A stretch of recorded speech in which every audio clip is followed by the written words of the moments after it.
Hey, Guru Nation, welcome back to another special video. Look, we're going to go a little bit long form on this product demo with Viva Site Vault. And basically, this is going to be an overview of all the capabilities that Viva has, and especially when you integrate it with Study Connect, which, by the way, it's all free, but it's a brand new integration they just rolled out.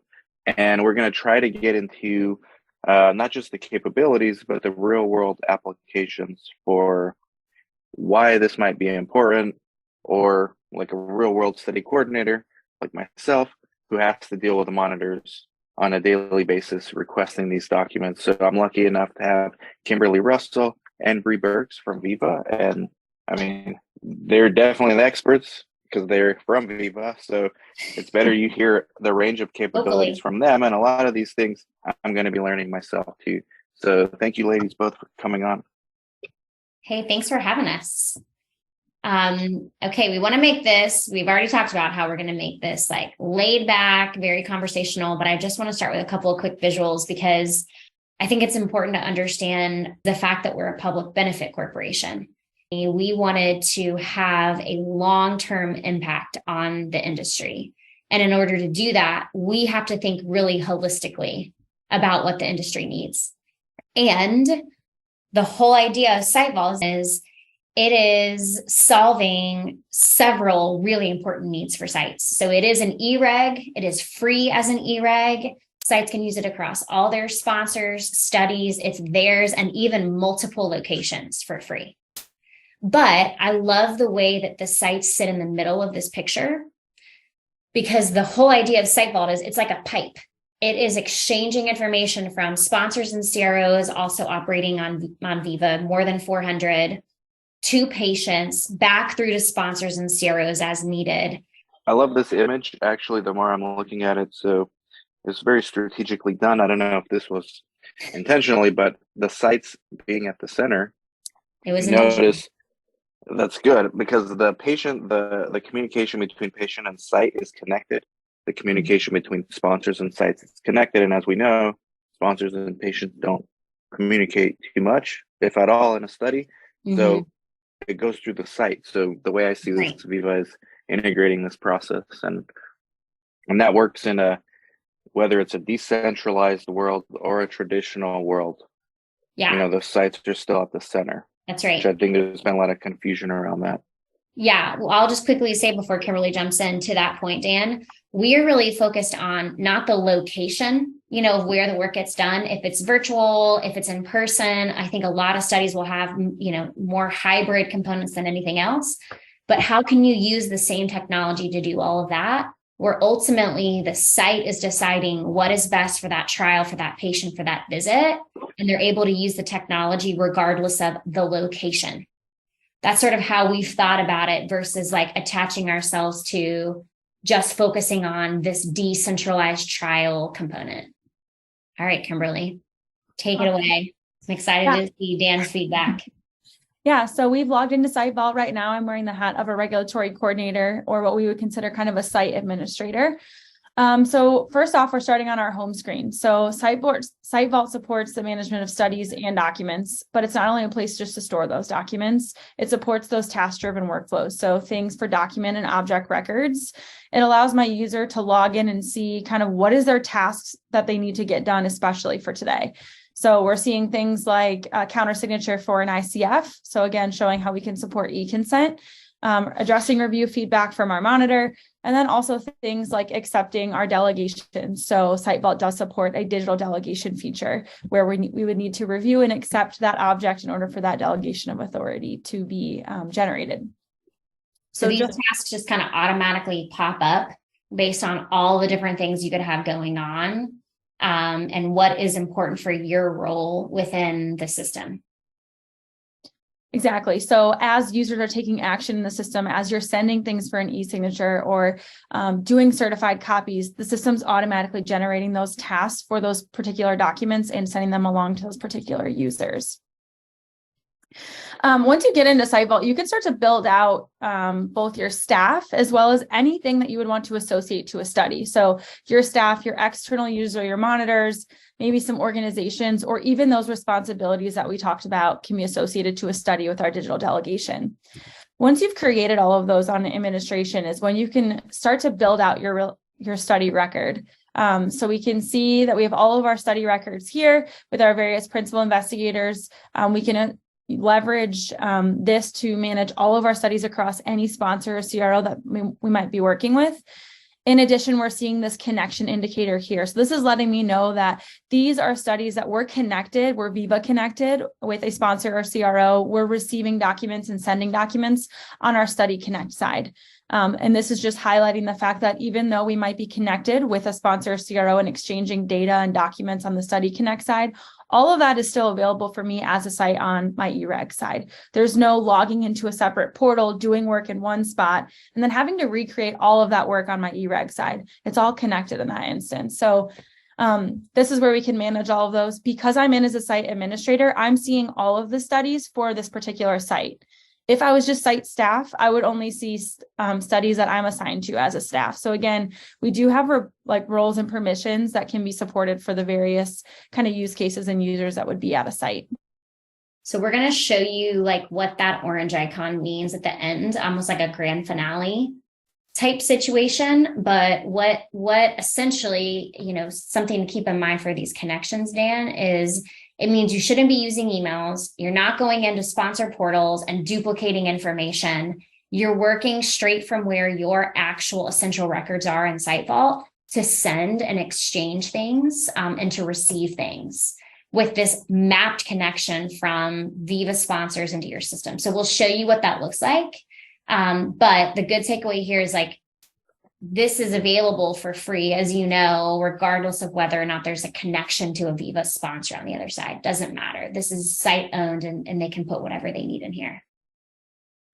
Yeah, and if I go ahead and open up a study record, so just to highlight, it's quick to create. So you create your study record here. What that's also going to do in the system is automatically create that electronic binder for you. So as soon as a study record's created, an e-binder is also created. And we'll make sure to jump into that as well. If I open up a study record, I just kind of want to highlight how we can start to build out our study. So we mentioned that digital delegation log. So that's a feature we can turn on a study by study basis. It doesn't have to be an all or nothing.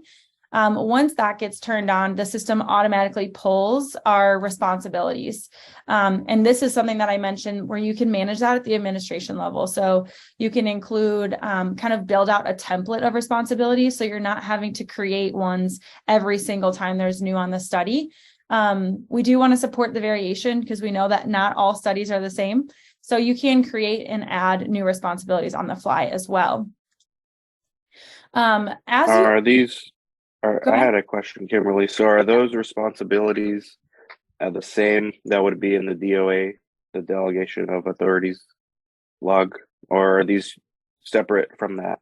This is actually, that's exactly it. These are the responsibilities that are going to show up on that digital delegation log and that are going to be available to assign to certain staff. So Dave, we've featurized the delegation log. So what we've done is we've given sites this tool where they can say, I want to build out responsibilities that I reuse across my studies.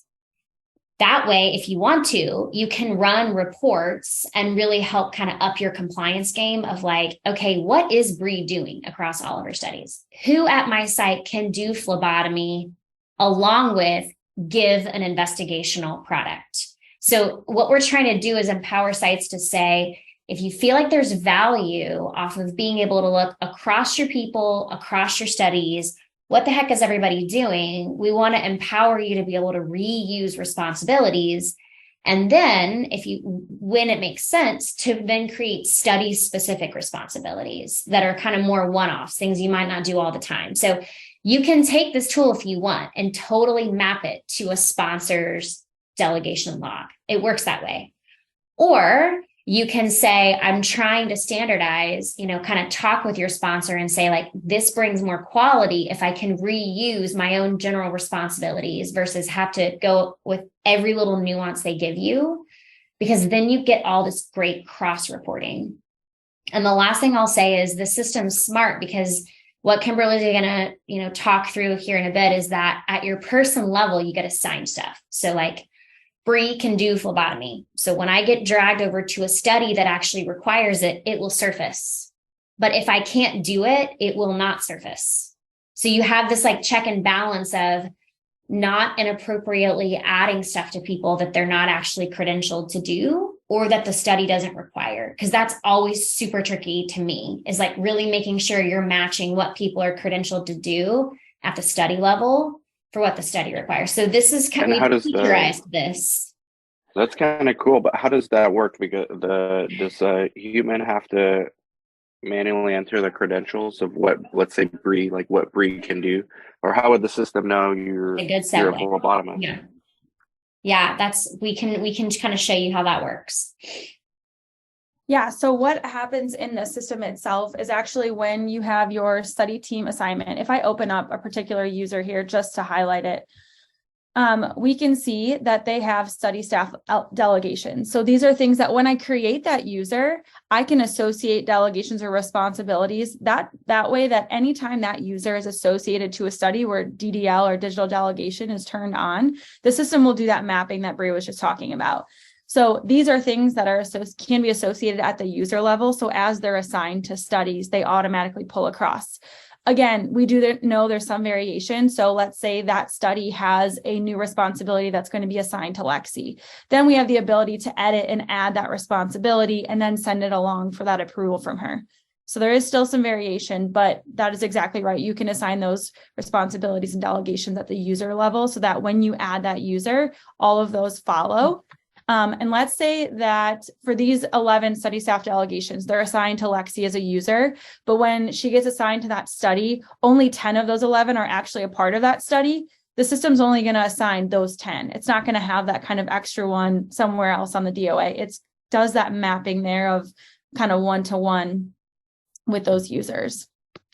So it's really kind of like you set it up at the user level, Dan, and then it's going to automate a lot of stuff as you add that user to studies. And then, like you said, because these DOA logs, I mean, you can take like any two studies at random, they're not going to match up the same, the delegation. So you can customize it when you get to the individual study, or you can try to talk to your sponsor about you're standardizing it across all your studies. Right. Like, do you need to have like 10 different variations of the users that can do the informed consent? Or because that's probably going to be something that's going to map across all of your studies. So it might be nice to just standardize that, for example. Well, the next question would be like, does Viva help or have templates for SOPs for this kind of question? Yes. We do. Great question. Yeah, we do. We have a SOP hub as part of our help center. So we've got all of our templates there. Thank you. I'll use that today. Great. Awesome. All right. So study team assignments, you begin to add those. Again, if you're using DDL or digital delegation, you have the ability to kind of send those delegations for acceptance. Once they're accepted on that user side, you can then send them to the PI for approval. The system automatically generates that output, and we'll make sure to jump into one of those when I get to the e-binder. But once that's all complete, we see our assignment status is active. So we know we're good to go. There's nothing else needed. If responsibilities change, or if I inactivate a user, then we can send that to the PI for approval. A new delegation of authority report automatically gets generated, and the versions will kind of what we call version stacking. So we're not creating separate delegation of authority logs for one study. We're keeping those versions stacked so we can kind of compare them all in one view as well. And again, I'll highlight that once we get to the e-binder. Just want to highlight a couple more pieces that we see important for kind of our study management. So the monitor and auditor assignments. So being able with SiteVault, managing your documents here, you can grant access to those external user monitors. They can then log into your SiteVault system.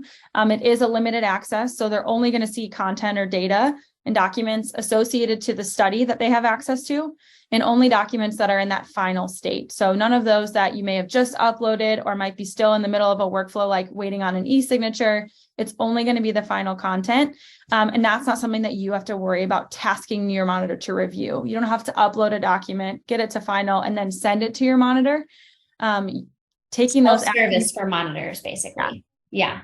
Well, I'm glad you brought that up, because one of the things, Kimberly, when I first started using e-systems is I just assumed when I uploaded something, it was visible to the external users, and it's not. It's pretty standard across most systems. You have to e-sign it, and I didn't realize that. So I actually uploaded all these documents. I had a monitor ask me, well, I don't see it. And I told the monitor, well, you must not know how to use the system because I uploaded it. But they were right. I just didn't e-sign it. Yeah. So within the system, as long as you get it to its final state, you follow that workflow through, it's available for monitors to review. We actually have a standard view, which we call ready for review. So as you upload documents and get them to a final state, certain document types will populate in this view for monitors to be able to review content. That's a standard view for them across all SiteVault sites that they would be accessing. So when they log in, that's familiar. They can toggle between their sites. It's the same login they use for their Viva Vault if they're a Vault customer. So it's really just one login. They can toggle, review that documents. They can task them to you. They can mark them as passed. And the system does all that tracking with kind of that monitoring status there. And with granting the access for your users, you can actually have that access start and end date. So if you only want to grant access for a month or for a week or whatever the case may be, you put a start and end date, the system will automatically inactivate or revoke that access for the study content for this user. So you don't have to remember to do that. And then as soon as you inactivate that user or the system inactivates it based on that end date, even if they log into SiteVault for that site, they're not going to see any content for studies that they're inactive on. All right. Last couple pieces is just like partner organizations, products, and participants. Again, all things that you can initiate in the administration and associate to here. And then we also have the participants. So allowing us to track participant status. These are things like when we're uploading, if we choose to upload source documents into the system, you can associate those source documents to participants for tracking. In addition, this is where we would leverage that e-consent feature as well. So you can manage your participants within the system. You can take that send e-consent action. And then when their documents come back, they're automatically associated to this participant. I see. So I didn't know that you have a section for subjects, and you can theoretically upload your source docs there for each subject to facilitate remote monitoring. Yes, we're going to show that. And it's all free. Yes, this is free. Now, I want to specifically call out the one thing that we've talked about, and then we're going to show that's an add-on, and that is a cost, and that's e-consent. So, but everything else that you're going to see today is free. Okay. Just to make that's actually helpful for remote monitoring. So now every site has remote monitoring capabilities, and you don't have to. Sometimes the sponsors don't have their portal for remote monitoring. So, and sometimes, like we saw during COVID, and like we're seeing more so now, sponsors are requesting, hey, do you think, even I was just asked yesterday, I said selection visit, do you have capabilities for remote site monitoring if we need to? So now everybody can say yes if they use this. Yeah, absolutely. All right, so let's chat about documents now. So we've got our study record, we've associated what we need. I do want to open up our eBinder. So eBinder, electronic binder, it's like that 3-ring binder you're pulling off the shelf. So those tabs and subtabs that you have here are those folders and subfolders that you see on the left-hand side. So this is a standard reference model out of box. And so this is something that Viva's come up with both looking at that TMF reference model and what's required within the TMF, in addition to any sort of like regulatory documents that sites are going to be responsible for. So we're looking at both of those two pieces for the trials to generate this reference model in the system. Mentioned this is standard. So an advantage to this is also when monitors log in, if they're using the folder structure to find content, every site they're monitoring within SiteVault, the documents are going to be filed in the same spot. And then really, just to piggyback on that, it also means Viva, we get to train all the monitors, right? Because the system is standard. So there's no reason for at the site level site staff to take on the burden of training all of these different CRAs accessing Site Vault, we can take that on because the product is standard. And we feel like, again, this is a good kind of core concept in our product where sort of the rubber meets the road of Dan, when we were talking about sites being that pipe in the middle. Because we have this reference model in our product and we're the only e-regulatory product with this. So like you automatically get this structure across your studies. We also can make these instant mapped connections across everything you filed here and exactly where it needs to live with a sponsor or CRO using Viva. And we do that because we know where every document goes and what it is. And we're not just sort of working like a shared drive where we've got all this variation across all these different implementations of Site Vault. We are truly using this as a backbone to try to help bring efficiency to the industry. We feel like this is really good for sites.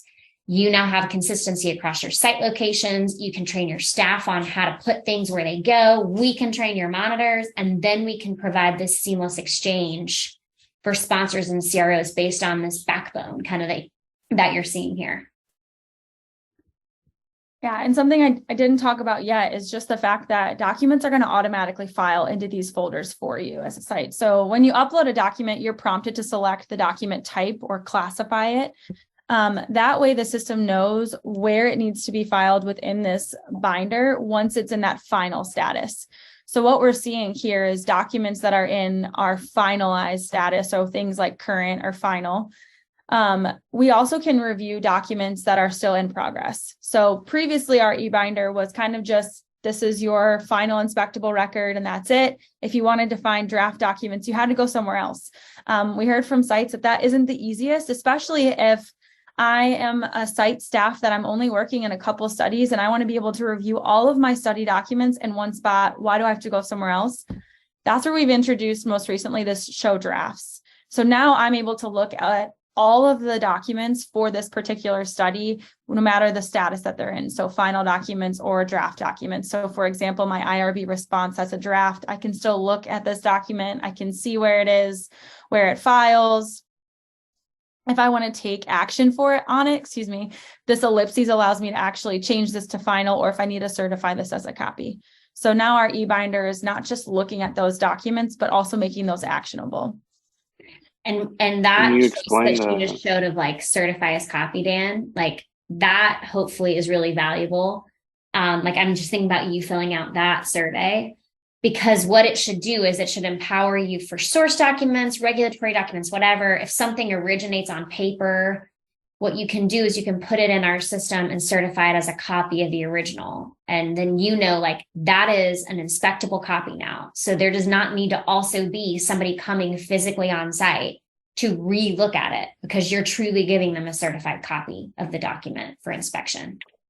So that would be, okay, thank you. So, because that was going to be my question, the difference between final and certified copies. So the general rule is if it originated on paper somewhere, then it's a certified copy, especially when it's sourced and it's not regulatory. That's right. That's right. But per, the regulations, a certified copy is an inspectable copy. So you can put that in your SOPs, and we encourage our sites to do that, to say, if you're looking at it here electronically, you don't need to also look at the original. And the FDA describes how if you don't want to have, big binders, but you still have some things that originate on paper, you can scan them into the system, certify them as a copy, and you can truly destroy the paper if that's in your SOPs to do. And the FDA is okay with that. So, but you have to do that within a fully Part 11 compliance system when you are certifying a copy of that original. So there's some guardrails there, but certainly an opportunity to save paper and save remonitoring of documents on site. Because we hear that a lot. Viva Site Vault would count as Part 11 compliant. Yes, absolutely. Yeah, and something that I didn't highlight when we looked at that ellipses or that action menu, that is those workflow actions. And those workflow actions that are available in the system are going to be driven off of that document type. So based on that doc type, what are we expecting? Are we expecting you to certify it as a copy? Or for a CV, are you expecting it to be sent for an e-signature? Those types of things. So the document type drives not only where it files in the eBinder, but the behaviors that we're expecting that document to take when it's within the system itself. And so from the eBinder, we now also have the ability to upload content. So you can upload a document. It's going to automatically obtain the metadata for our study, or the document field for the study. And then you can select the document type and it'll file. In addition, you can actually drag and drop content into the eBinder. So for example, I have a lab certificate here that I'm going to go ahead and just drop under my labs certification folder. We see how the document type automatically is pulled in based on the doc type expectation here. Then we're seeing our document details. So this is those metadata fields, or those document fields. And again, those are driven off of that document type. So what other metadata or what other fields are we expecting to be associated to a document like a certification? We want to look at the lab certification type. We want to be able to associate it to an organization. Since this lab certificate is also what we call a profile document, it's going to follow this organization. So I'm associating this to this study and to this org. But if Rust Labs is added to different studies later on, this document will also follow.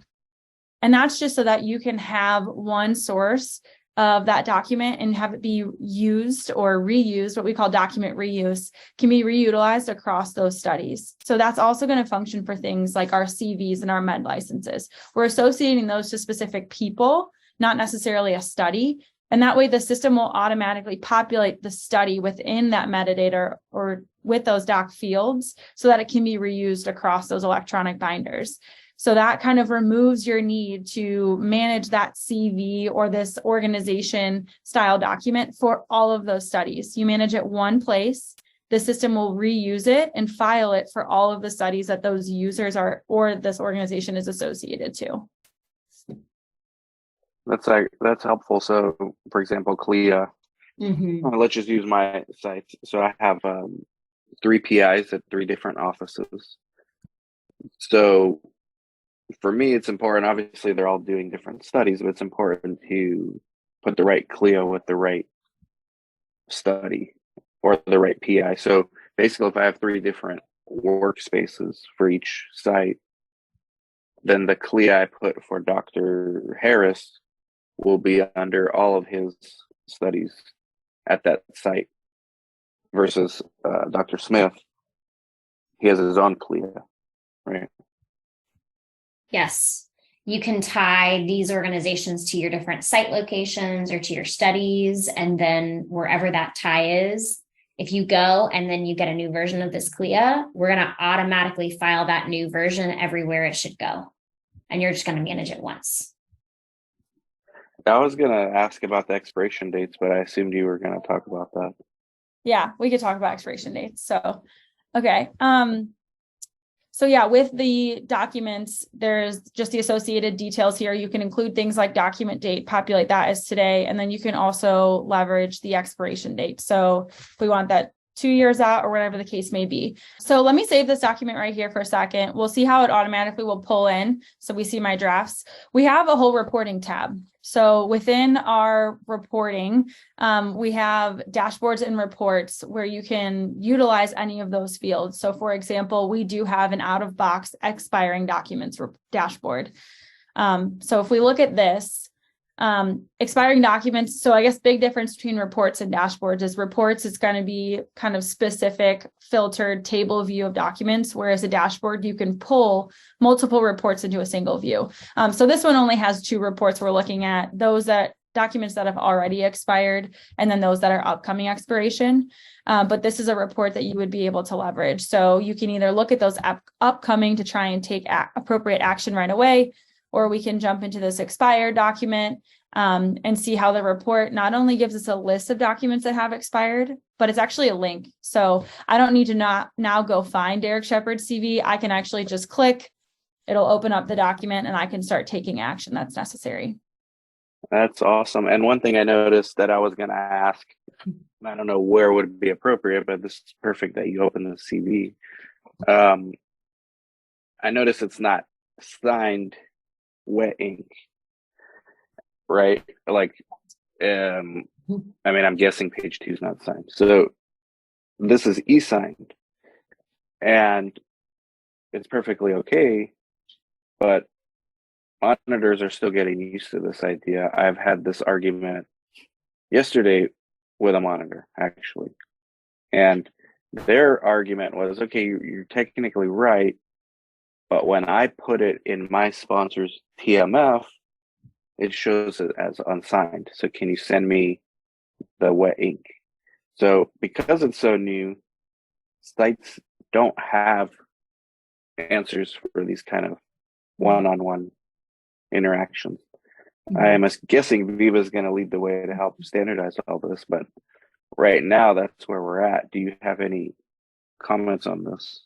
Yeah, great question. So we do have SOPs for electronic signatures, and we encourage sites to have that conversation, up front with their sponsors. Like, we have an electronic regulatory system here, SOPs around it. Let's talk about this now. And then I, would even encourage you to document that conversation, because that the person at Study Startup may not be the CRA for the lifetime of the study. There are probably going to be multiple people that then could come back and ask this question. So you show them your SOP.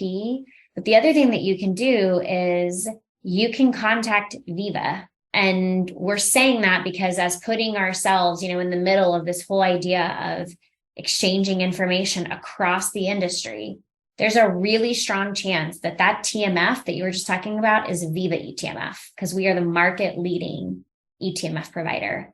So there is a very strong chance that we know the head of monitoring that was part of that eTMF deal, and that we can start to have the right conversations there with your sponsor or CRO about what we're trying to do for the industry. And we have done that multiple times and had a lot of success, because I think it's just, people are resistant to change, but we've got relationships on that sponsor and CRO side of the table in most cases, and we want to work through those to help you as a site. Yeah, and I'm assuming if it's Viva TMF, they'll have Study Connect, and they'll know because everyone else's documents. But what if it's not Viva TMF? Can we still reach out? And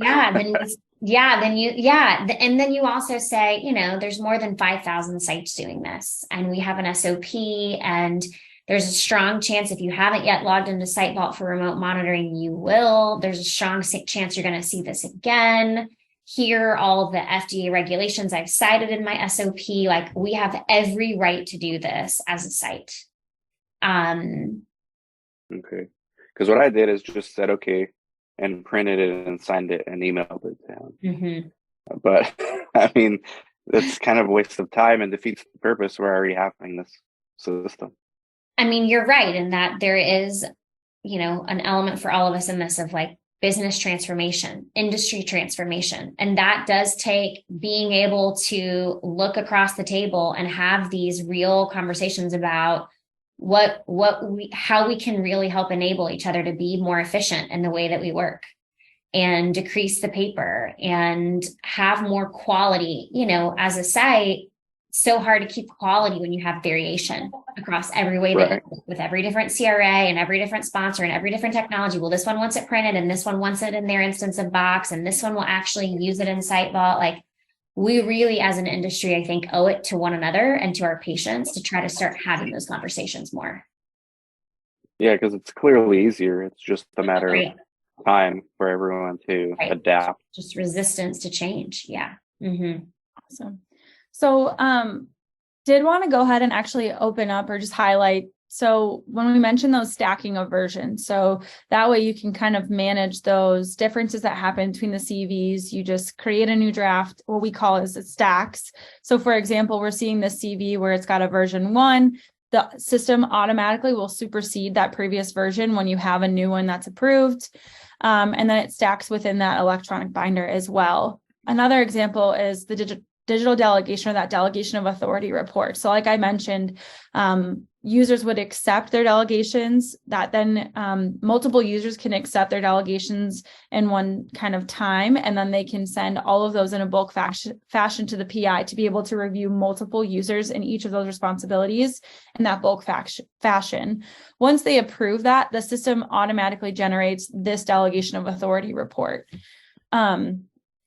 So we can see that there is the summary page. So this is our study summary, being able to look and pull those study team, as well as that start date. And then we can see a summary of our study responsibilities. So this is that same study responsibilities list that we saw on the study record, but now highlighting if it's delegated and to who.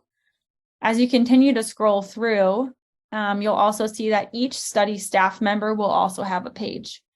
So each study staff member gets a page to show their role, their start date, when they accepted their delegations, and when the PI approved it. So this is being spit out in the background, Dan, as like you're sending these things for review, and then the PI can sign off on a bunch of different responsibilities and people in batch. And then this thing just gets populated and it gets a version. And the PI sign it, because this is huge. Like I use Viva. I haven't used the electronic delegation of authority yet. Probably the next study I will. But this saves a lot of time. You know, one of the tasks coordinators do, it's very time consuming, is like in really tiny writing, you have to put like everyone's duties, and it's usually with a pen, and sometimes they don't fit in the log, and God forbid you make a mistake. I mean, you're taking up space. So, true story, we had a coordinator lose one of these down an elevator shaft once. True story. It was awful. So you're right. Like this document's literally never done. It's always in someone else's hands. You're like, where is it? Is it right? This document's a nightmare. But this is game changing, because this is done instantly when you add, because it's created at the user level. So when you add a user to SiteVault, you add what duties they're typically doing. Is there another layer of checks? Like, for example, some sponsors want pre-screening or recruiting as a duty. Others don't, or don't care. So, you know, when you create a user, you're not necessarily going to put pre-screening or recruiting, or will you? I mean, how would this like work on kind of up to you, day to day? Right? Like, we're not going to control that main bucket of tasks that you then tie your users to. You get to decide that as a site.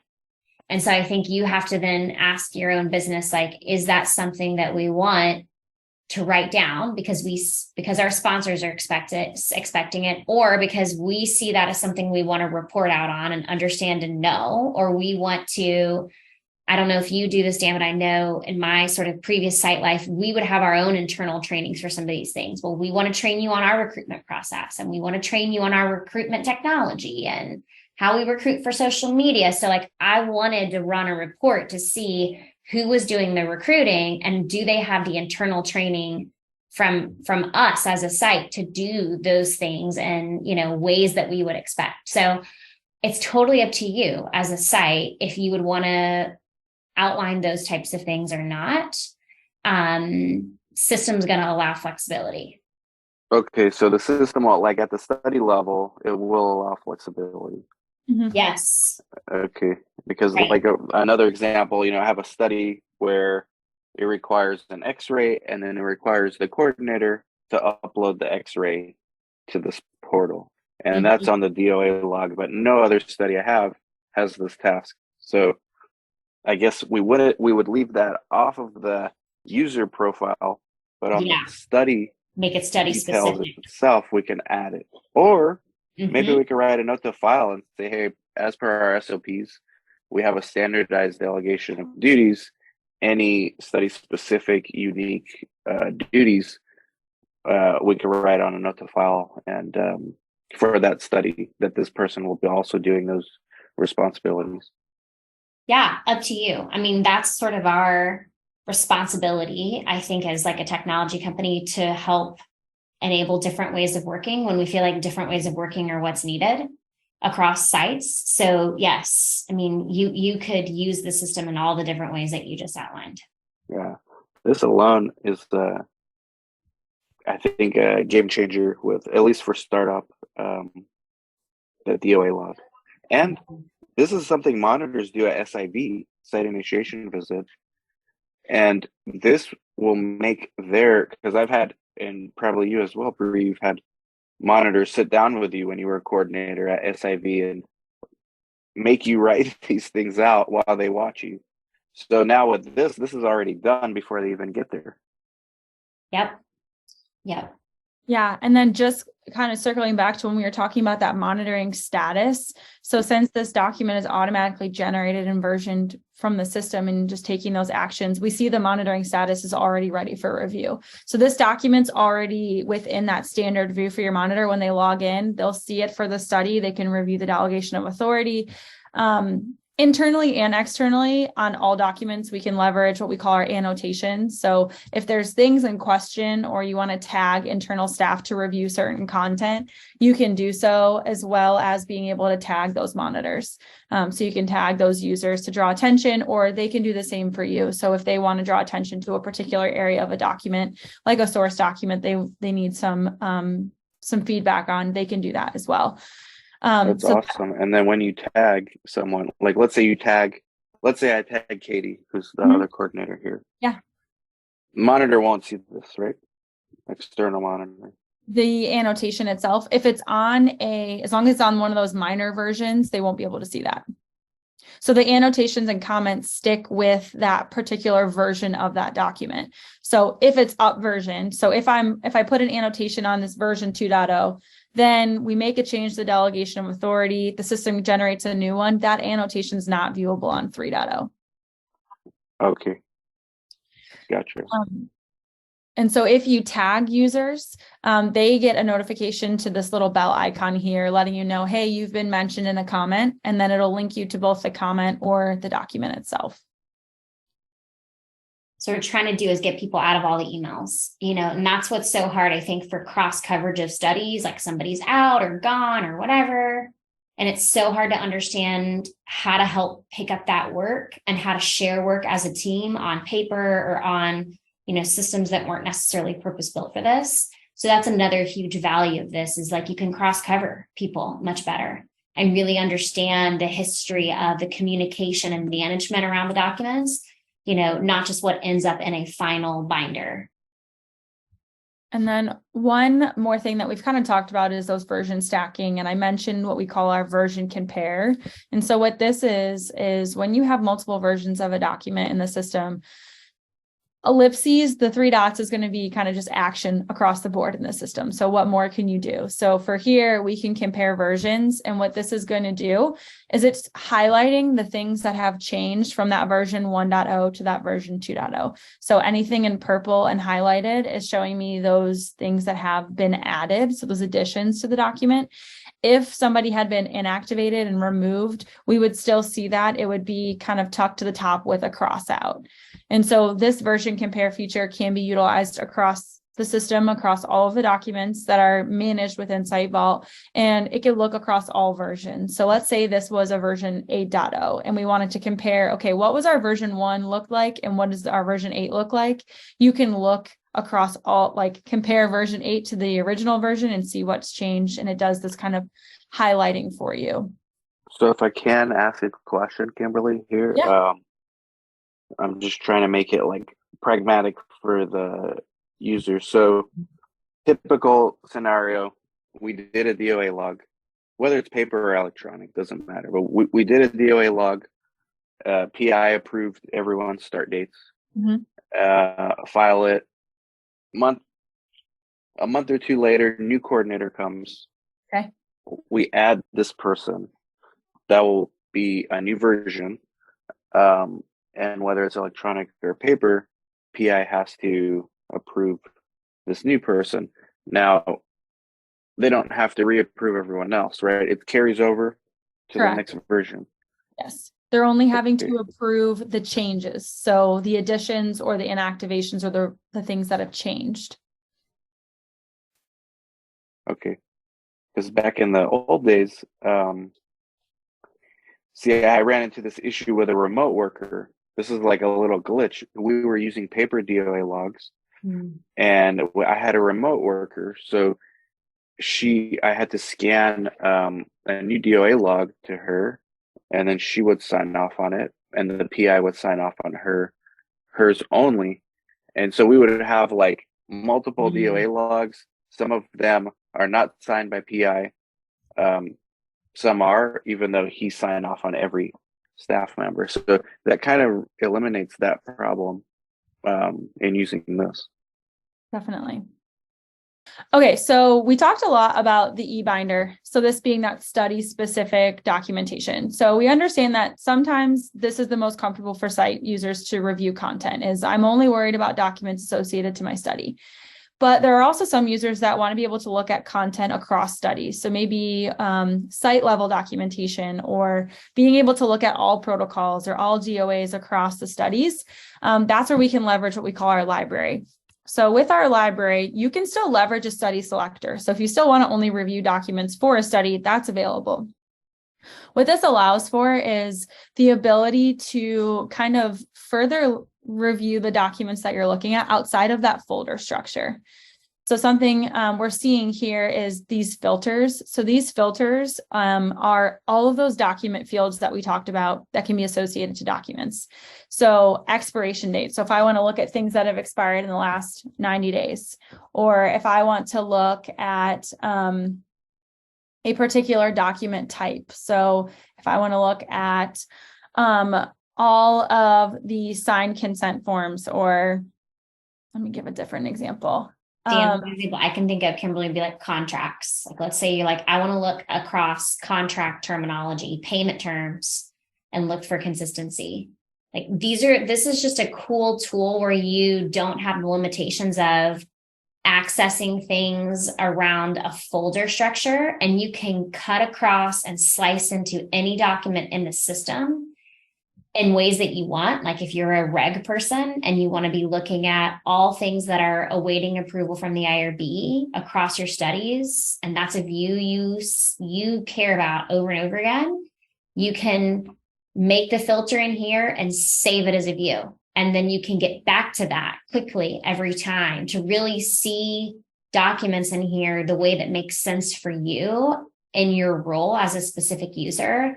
And you don't have to click through binders that are study specific. And just what I was doing in the background as Bree was explaining that was just creating what she explained as like a saved view. So you can filter not only by any of those like doc type or document status, or you can search for a particular phrase and then save that as a view.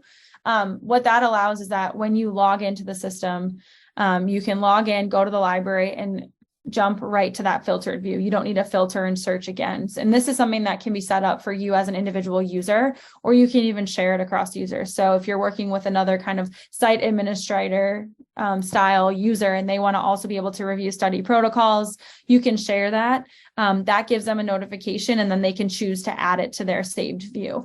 So that way, when they come to the library, they're not having to filter. You can look across those documents as those saved views on the left. So with the library, in addition to those filters that we talked about, so anything that's being tracked on a document can be utilized as a filter.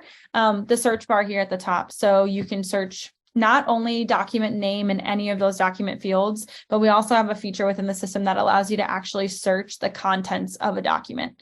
So when you upload a document, the system's reviewing that document. That's kind of how we have the ability to look at that version compare as well, is the system has reviewed that document. So it's looked at everything character by character. It's kind of what we call indexed it to then be searchable as well as be utilized for that version compare. So the library is really kind of like Bree said, outside of those folders to kind of find your content and review some of the documentation. Quick question. So let's say, does every user have access to every document if they're in that study? Like contracts, since it was brought up. Yeah, so there is some level of permissions as far as site, if they're in as what we would call a site staff, they're only going to have access to documentation within the study they're assigned to. External users and monitors have a little bit more limitations as far as what document types they can see.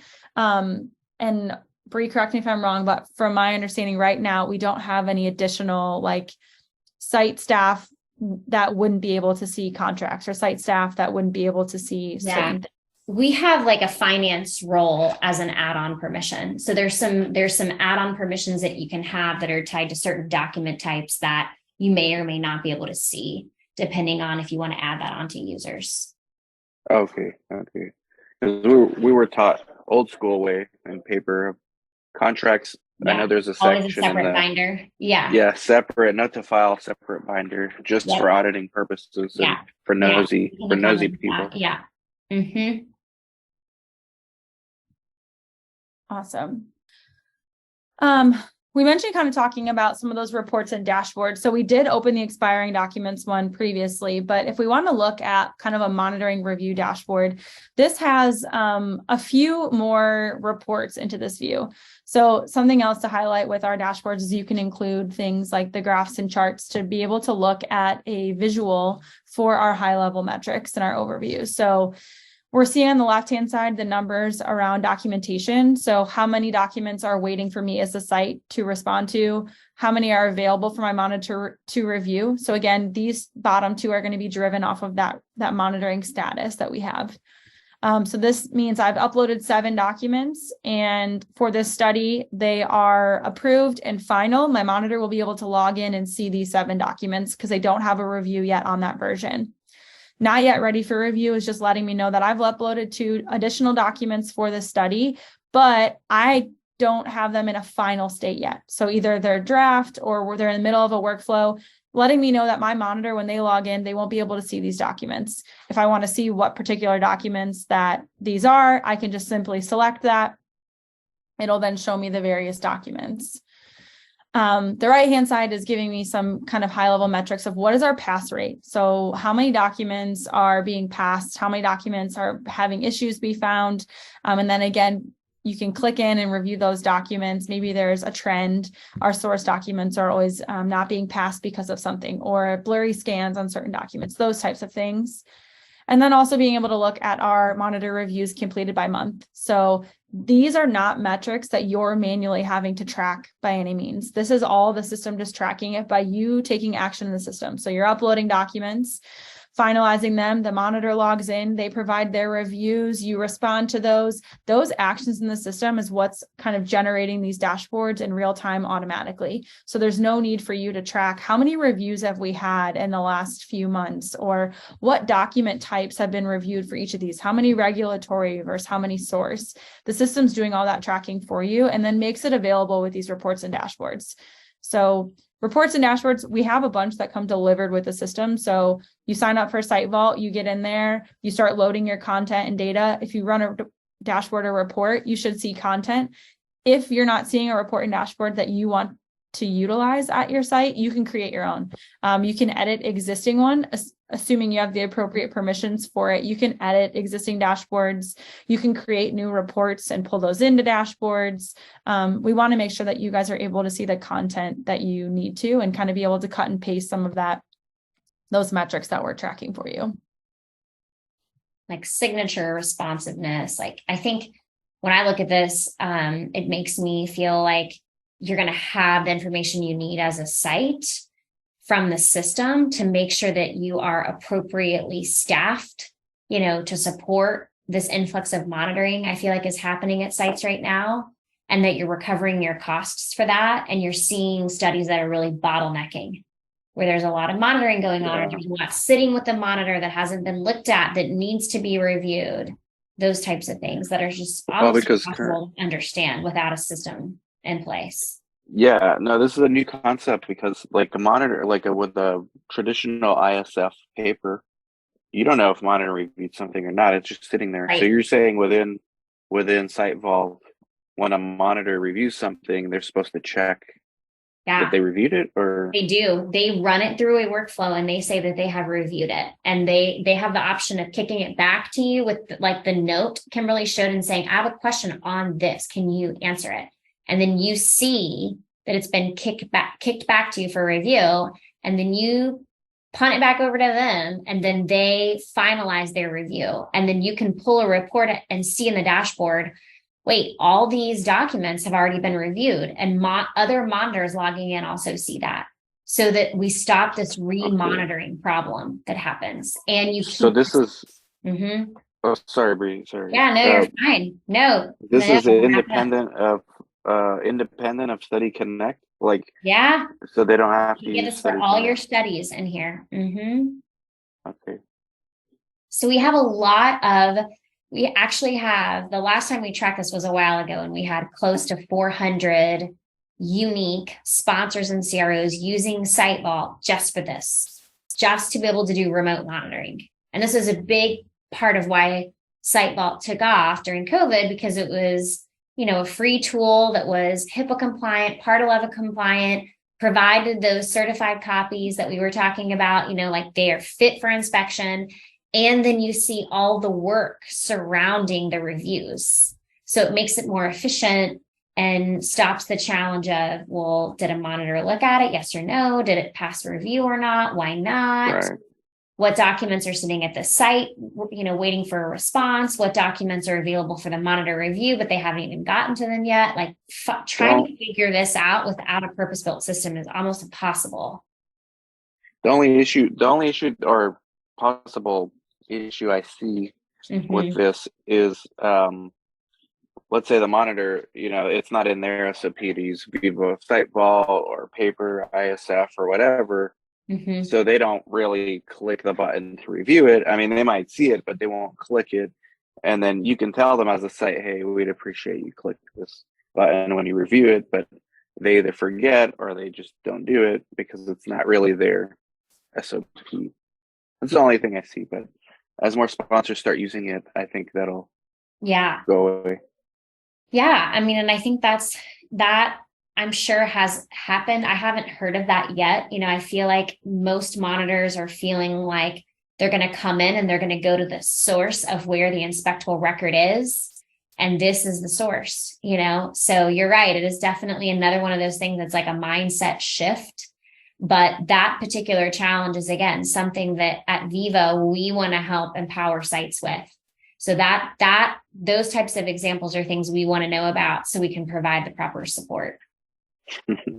And we can give our monitors action items for once. Hey, you didn't review the document. That's right. Just send your monitors to come talk to Viva and we'll do our very best, to empower you and to help facilitate that. All right. So a lot of good discussion there again about that kind of sponsor CRO collaboration, which I think is a good transition point in to kind of end with our Study Connect piece. So remote monitoring is one way. You grant access to the monitors. They can then review documents. We have this toggle here where we can quickly navigate to what we call Study Connect. So this is the area for the site to be able to interact with any of those Viva connected studies. So this is something that the sponsor or CRO would invite you to connect on a particular study. So they're not just going to be able to send data and documents to your system and flood it by any means. They send an invitation first. So this is the kind of single familiar UI that you as a site would have to work on these Viva connected studies. So this is going to be the same login, the same screen, regardless of a sponsor or CRO that you're working with on a connected study. So if you had multiple sponsors with Viva Connected Studies, this would be your one place to log in to be able to manage and look at all of that study stuff and all of those exchange of documents. So Dan, is that clear? Because this is a big context shift. This is new on our product as of December of this year. And as Kimberly said, this is turned on by sponsors. This is still a site-owned product, but this is the area essentially of SiteVault where you're going to do information exchange with your sponsor as they turn these things on. So this is our way of being able to provide that instant connectivity outside of email and portals and having to like think about integrating thousands of site systems into hundreds of sponsor systems. This is like where they would be tasking you, sending you things, requesting things. It's all going to be in this context of Site Vault, and it's called Study Connect. Does that make sense? That's December 2022 Just for was those released. watching in the future. Yeah. 2022. So this is live for everybody using Site Vault today. They have access to Okay, it. so maybe we talk about this a bit because I don't know. So okay, now it's clear we're in Study Connect as opposed to eReg. That was very nice of you guys to let us know where we're at. Believe it or not, it's helpful because we could get lost. Okay, so now we're in Study Connect, which is basically the connection to the sponsor's TMF and the site's ISF. Okay, what do I need to do as a coordinator if I already have my eReg done? Sponsors asking for new 1572. So I'm guessing the monitor or coordinator goes to the 1572 in the eReg and click share or something like this. Yeah, so all of the actions taken from a perspective like sharing the documents is going to happen from a site perspective. So after they've invited you to connect on the study, you've accepted that invitation, then they can start sending kind of requests or start sending documents. So I can see here there's action needed for my particular study. If I open this up, I'm going to see what we call connected study types. So this is the sponsor's way of kind of introducing to you how they want to connect with you on this study. So we see things like document exchange. So we have documents that we need to provide, safety distribution, e-consent, or even e-pro. So again, e-consent and e-pro are things that sponsors can purchase and then you guys can utilize on their behalf.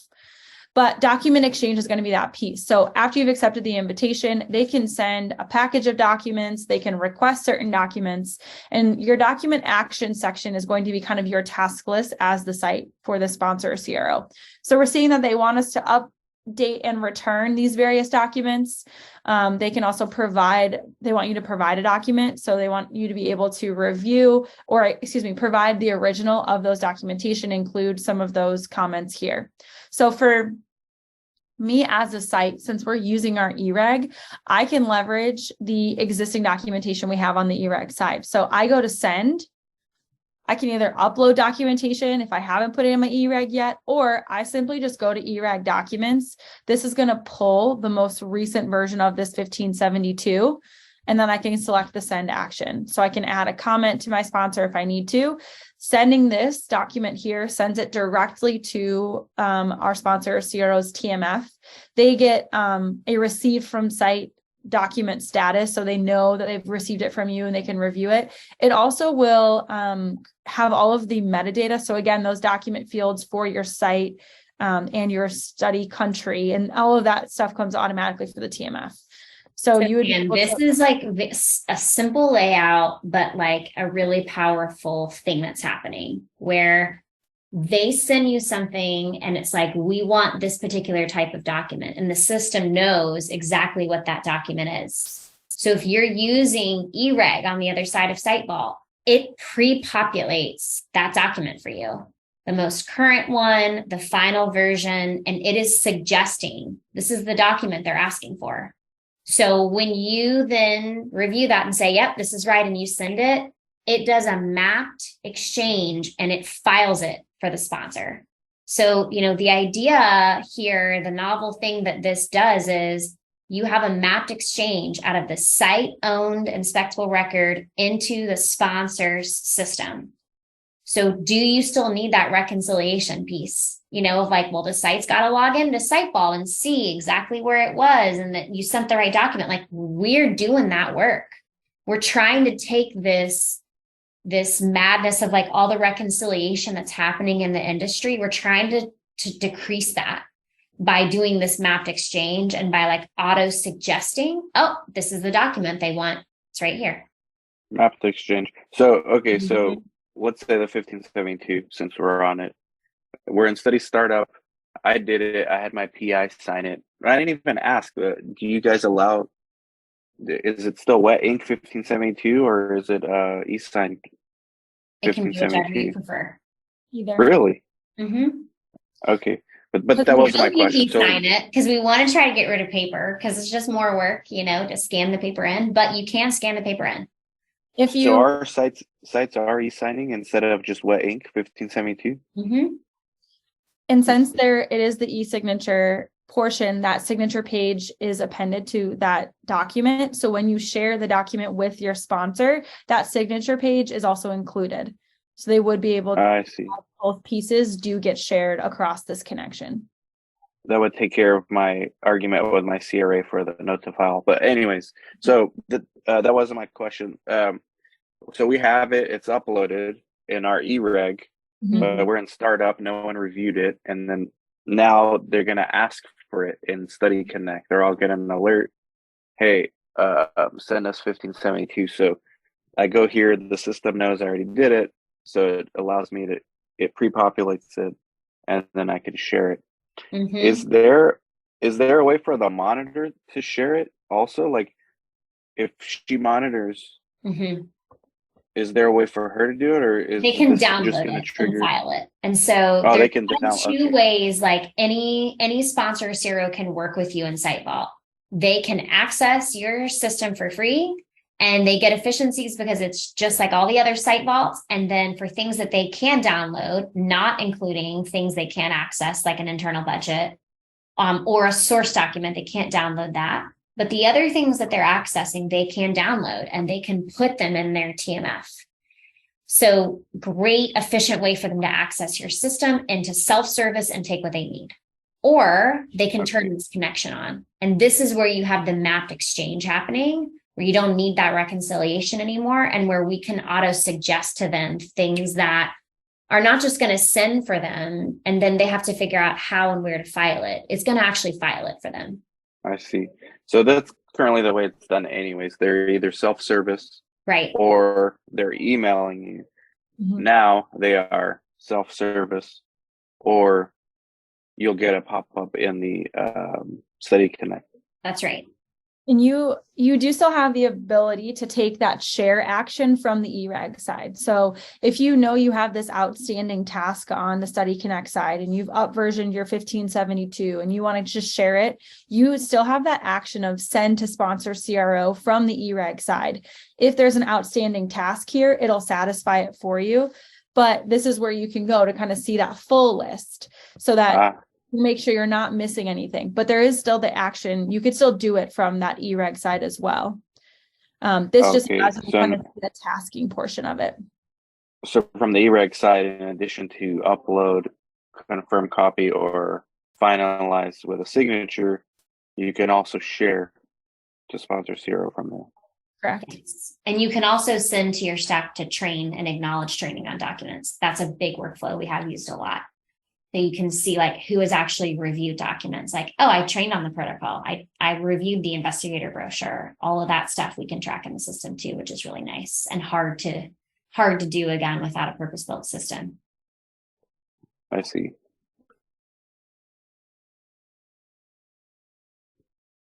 I have another question. Note to files, we haven't talked about it. Mm-hmm. I have two that I have to do right now after this call. So, I'm doing it old-fashioned way. Yeah, I'm doing it old-fashioned way, print, sign, email, because this is the one I had the argument with. But like, is there a place in SiteVault where I can just write something and it's a note to file? Or if I were you, I would type it into a Word document and put it in SiteVault underneath the note to file doc type. And then if you want, you can send it for an e-signature or you can sign it in SiteVault. I see. You don't ever have to work on the paper and scanning it. All right, I think I'll do that. Try it out.